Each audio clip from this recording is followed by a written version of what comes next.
Welcome to Thoughts on the Market. I'm Mike Wilson, Morgan Stanley CIO and Chief U.S. Equity Strategist. Today on the podcast, the implications of Kevin Warsh's nomination as the next Fed chair.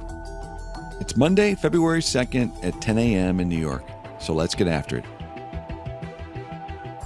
Last Friday, President Trump officially nominated Kevin Warsh to be the next chair of the Fed.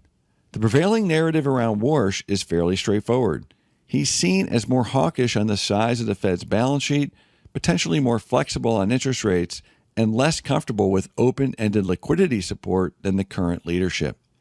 That characterization is fair, but it doesn't answer the more important question.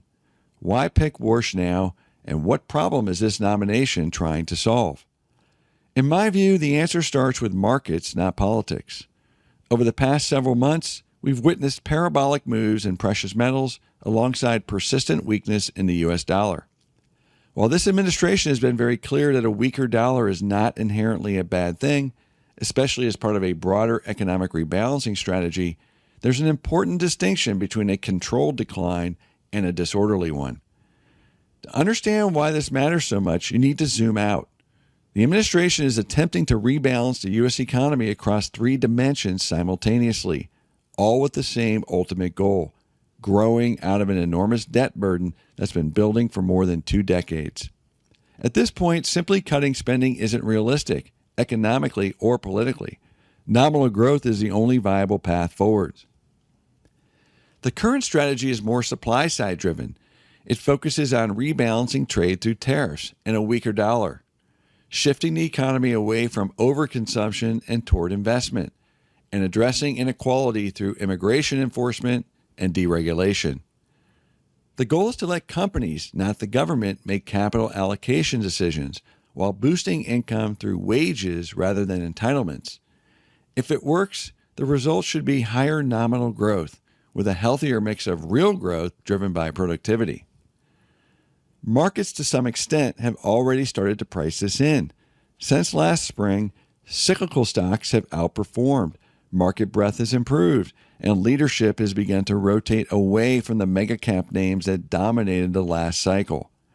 Small and mid-cap stocks are working again, too. That's exactly what you'd expect in the middle stages of a hotter but shorter expansion, my core view. At the same time, the surge in gold tells us something else is going on. Precious metals don't move like that unless investors are questioning the end game. That's where Kevin Warsh comes in.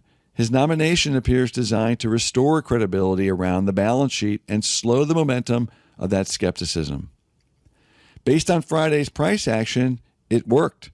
Gold and silver sold off sharply. The dollar strengthened modestly, and equities and rates stayed relatively stable. That combination buys time, and time is exactly what this strategy needs to work. One of the best ways to track whether markets are buying into this story is by watching the ratio of S&P 500 to gold. It's a simple but powerful proxy for confidence in productive growth.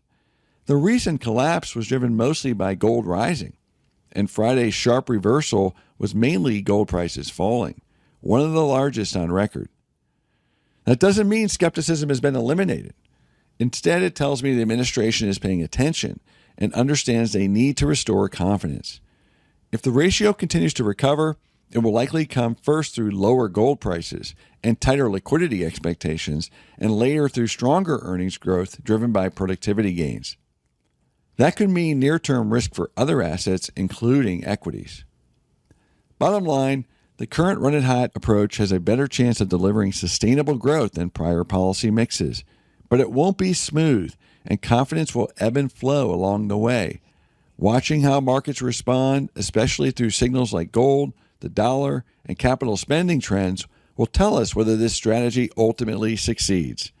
My view is that it's the best approach, which keeps me bullish on 2026, even if the near term is more rocky. Thanks for tuning in. I hope you found it informative and useful. Let us know what you think by leaving us a review.